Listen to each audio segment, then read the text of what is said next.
Good afternoon, everyone, and welcome to our first video lecture for the semester.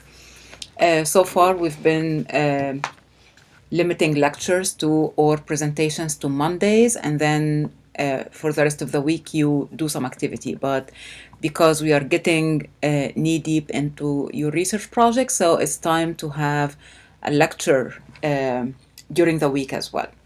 So, yesterday we spent all the time finding or defining key terms, coming up, thinking about the rhetorical situation of your project, the audience, the purpose, the research question that you'd like to answer by the end of your research project, and finding key terms and that you will use in your research. Today, I'll be talking more about secondary research or library research that you'll be doing to complete your project. First of all, let's discuss what we mean by secondary research and what the difference between secondary and primary research. Secondary research is just using reading about what others have done in the research projects. So you read about somebody who did an experiment, and then you read the results of that experiment and what it means and why this is important. You read articles, you read newspapers, you read blogs, you read a lot of materials that talk about data and talk about research. So this is what we call secondary, because you are secondary consumers of that research. You're not the primary researchers. You didn't produce the data. You didn't analyze the data yourselves. Primary research, this is what we'll be focusing on next week in class. This is going to be your fun part of the project. In which you will decide, okay, I need to interview these professors, I need to survey students about my topic, I need to talk to administrators at AUM about my topic. So in this case, it's primary because you are the ones who are creating the data, collecting the data, analyzing the data, and interpreting the data to come up with results, and then see what these results tell you about your research question and the topic you have selected for your project. So these are the two types that we have, secondary and primary research. Today, we'll be focusing on secondary, and this is where I want you to start working right away because this is going to take you some time.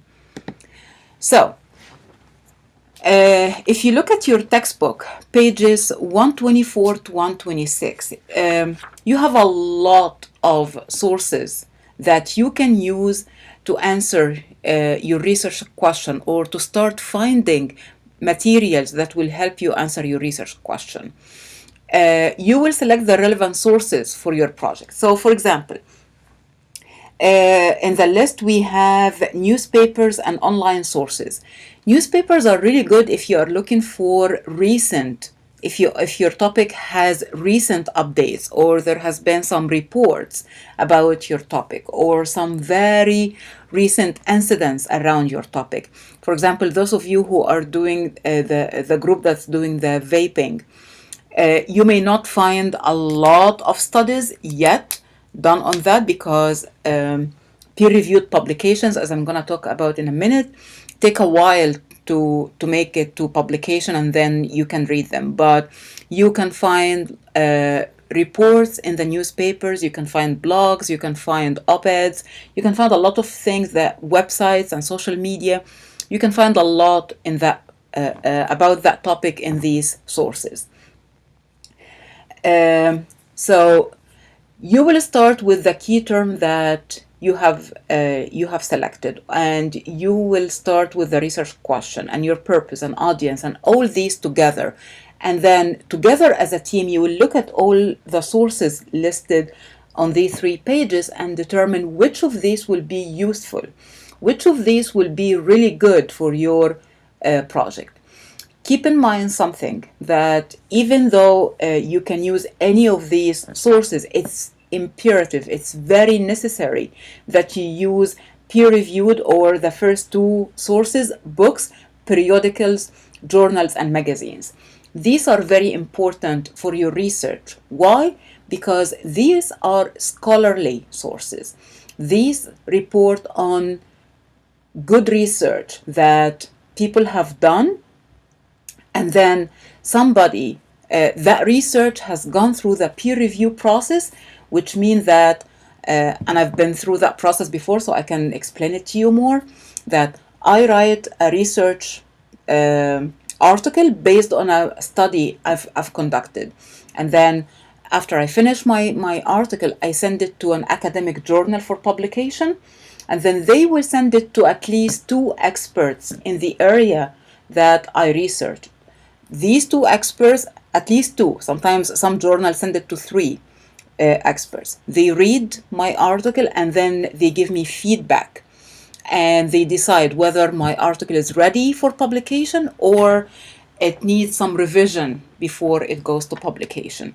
So the editors of that journal send me the article back, I revise it, and then according to the feedback I received, and then I send it back, they send it out again to the reviewers, and then they determine, okay, now it's ready for publication. So it goes through a very robust process to make sure that the quality of the research we end up reading is really good. So that's why scholarly sources, like in books and periodicals, is very important to use in your project, because you don't want to base an entire project on just newspapers and blogs and social media and websites. You want to make sure that your research is based on good research that has been done around your topic. So this is what you'll start doing right away, to find materials either through AUM library, the databases in the library. I assume you all have been through either English 1020 or the equivalent of that if you are a transfer student. But if you don't, I'll be happy to help you with that later. Okay?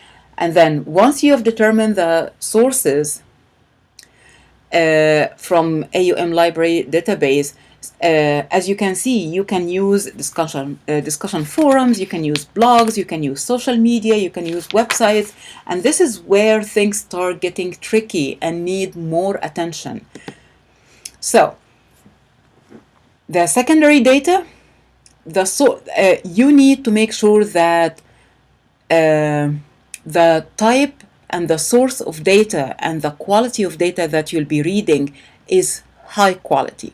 Because again, you don't want to base your research project on questionable sources, or you're not quite sure whether this is good research or not. So in addition to the criteria you have in your textbook, starting page 126, that the source of data should be relevant. So don't use for example, don't use social media to talk about something that maybe very academic, because normally you won't find like robust conversation, or something that's based on research, or something that comes from or people, as we all know, anybody can talk about everything on social media. So you want to make sure that the source of data is relevant to your research, credible. So again, we need to move away from that easy or simple understanding that if it's an org, .org, it's good. If it's .gov or government, it's good. Yes, gov is good, edu, university is good. .org is not always good. Some of the .com, we were always warned that don't use any website that ends in .com, because it's commercial and it's not credible. This is not necessarily the case. You need to look at who wrote, who contributed that content to that website or to that blog. Is it somebody with expertise in that area or not? Is it somebody, like if I write something on my own blog about teaching, then this is credible because I'm considered an expert because of my doctorate degree in that area. So this is credible even though it's a .com. Versus if it's a .org, it can be a non-profit. You're not quite sure whether the person wrote that is credible or not. And so this is so you have to be very critical to look at sources of data.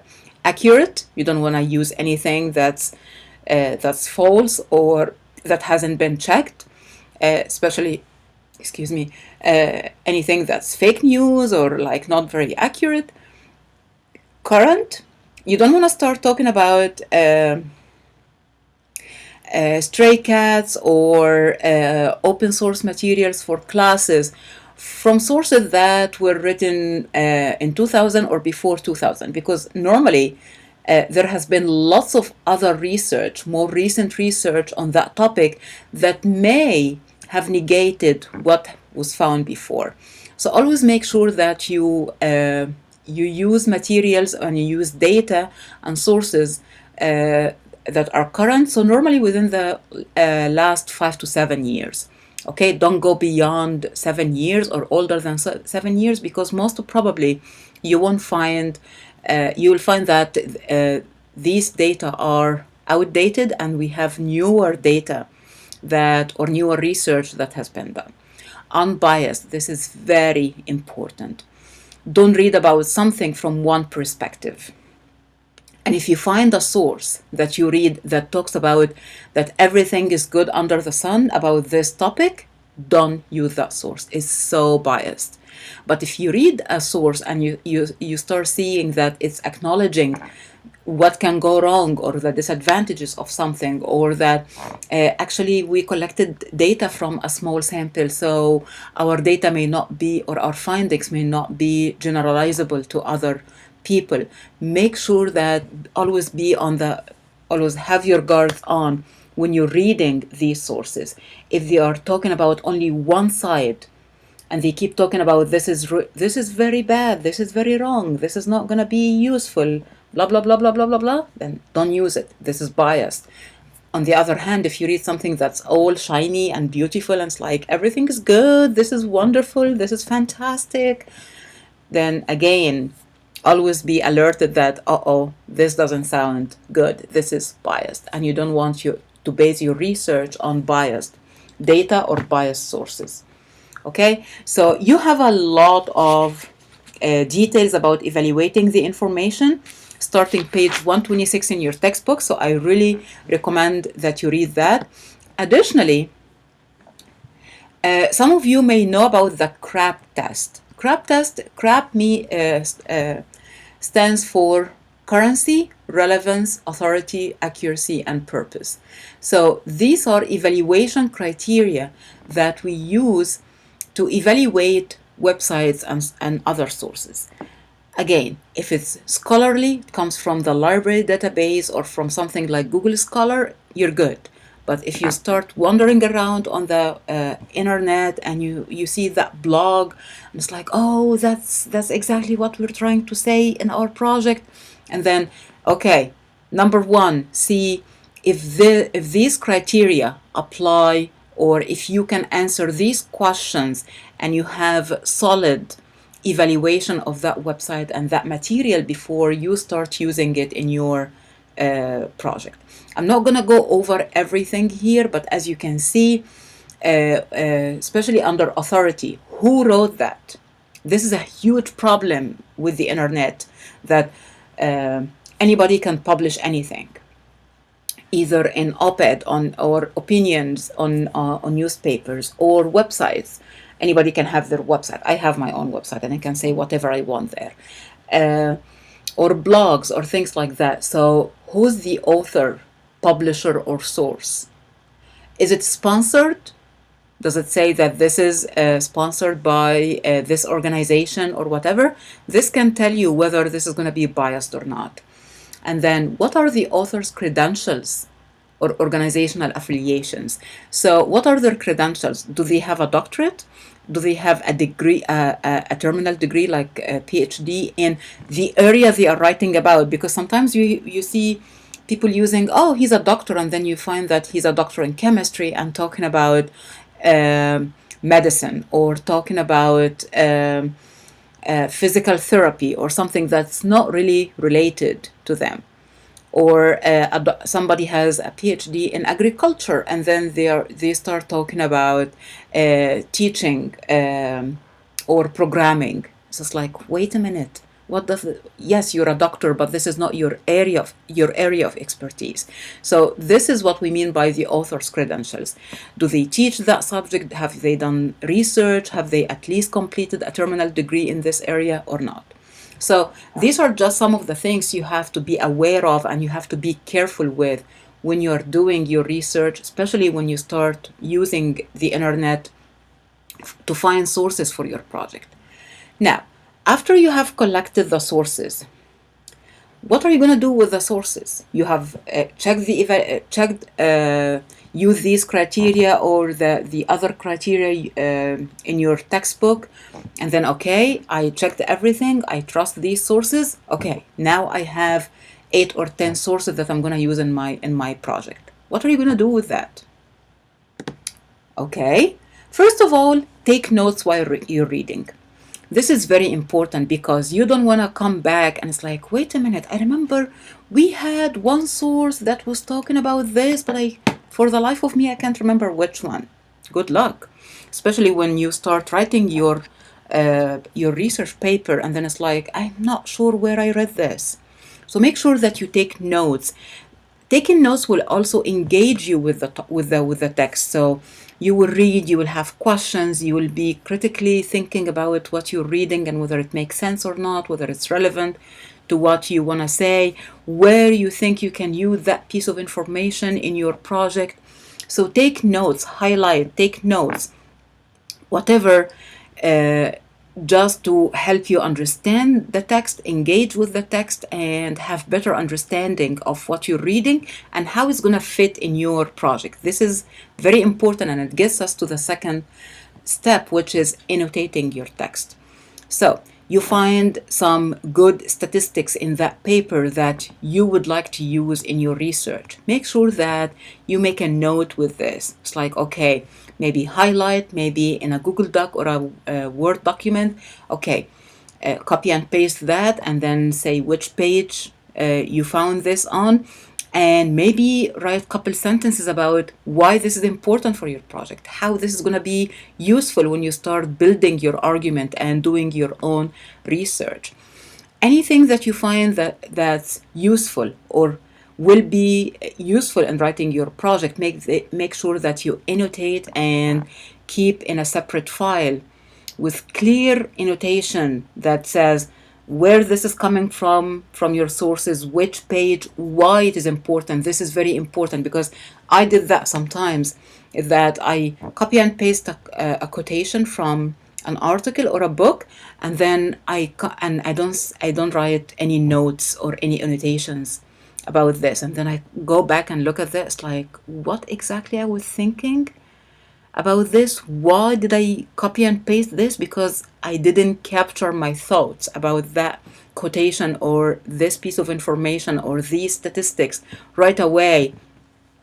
This will help you down the road. So it might sound like mundane and tedious work right now, but believe me, you will thank me later when you start writing your project, and then you have everything gathered together in one place. You have annotations, you don't have to go back and flip through 20 pages of the article to find that particular quotation you're looking for. Okay, and then similarly important or equally important is to document your sources. So you read the article, you took notes, you annotated some data or some passages, and you are almost sure that you're going to use this in your project. Make sure you document it. Document it means you create a reference or an entry for your works cited page or references, depending on the style you'll be using, MLA or APA. Okay, so start documenting this right away so it's clear. Something that will help you stay organized is that if you keep a file, each source has a page. You start that page with annotating with the reference, the complete reference, as if it's on the reference page. And then after that, you put a summary of that whole document you've read. It's a book chapter, it's an article, it's a blog or anything. And then if it's a blog, make sure that you have the URL, you copy and paste the URL. and then do it in APA or MLA style. Okay, we'll talk about that later in class, but make sure that you keep track of everything you're doing so you don't lose track of your sources and then you have to repeat that all over again. This will save you time down the road. For annotation that I'll ask you to do for this week on Slack, I want you to find only two sources that you think are relevant to your project. And then you'll annotate them by writing the complete reference in APA or MLA, and then you write a short paragraph, just 3 to 5 sentences, summary of the entire source that you've read, and then another short paragraph, 3 to 5 sentences, telling me why this is important for your project. And please, don't use anything generic like, this article is very important because it talks about our topic and it has enough statistics. I want clear and specific details. Anything that sounds like generic or that you didn't even spend time thinking much about that, it won't get any credit. I'm telling you that in advance. Make sure that you spend time, because time spent now means time saved down the road. So 2 sources, you will read each one carefully. You will give me a complete citation and reference of each source, and then 2 short paragraphs. One, a summary of the article or the source you found, and another short paragraph, why this source is important and relevant to your project and how it's going to be useful to you when you start putting your project together. So let's now switch gears to what you're going to do on Slack this week. Together as a team, you'll put together these elements, but only one person is going to post it on Slack because I don't want to repeat the whole thing. So one member from each team is going to post this. Group members, topic, purpose and audience, and research question. Why? To help your peers who will come later and read and give you some feedback, determine the connection between what you've posted and the list of secondary sources and the annotations that you've posted, and to help you with problems and challenges. I personally cannot help you with any problems. I cannot give you good feedback on your annotations and sources if I don't know your topic, purpose, audience, and research question. Okay? Even if things are still a little bit broad, that's fine. Everything will be narrowed down in your proposal next week. Okay? So after you finish, this is going to be the post that you will put on Slack by the end of Thursday. And then after you finish that, on Friday, all group members have to comment on at least another group project. So you can comment on 2 groups, that's fine. But I expect to find comments on all groups, and as I always say, start with the group that hasn't received feedback yet. Okay? So your feedback should be offering feedback on whether this is good or not. If it's a broad topic, it needs revision. Sometimes we select topics that are not really good for research in school. So maybe that's something that you can highlight in your feedback to your peers. You can give them suggestions to help with the challenges and problems they have listed. Maybe they cannot find sources. Maybe they cannot find scholarly sources. Maybe they are using weird or not very accurate key terms, and that's why they are not able to find enough sources. Whatever you see as a problem or a challenge, try to think of ways to help these people, these members of another group with their project. So I hope this helps you get started with your secondary research. I expect you by next week in class to have at least collected 4 or 5 sources, a minimum of 4 or 5 sources that you'll use in your project before we start talking about primary research next week. Okay? As always, if you have any questions or anything that's not clear, email or PM me on Slack. See ya.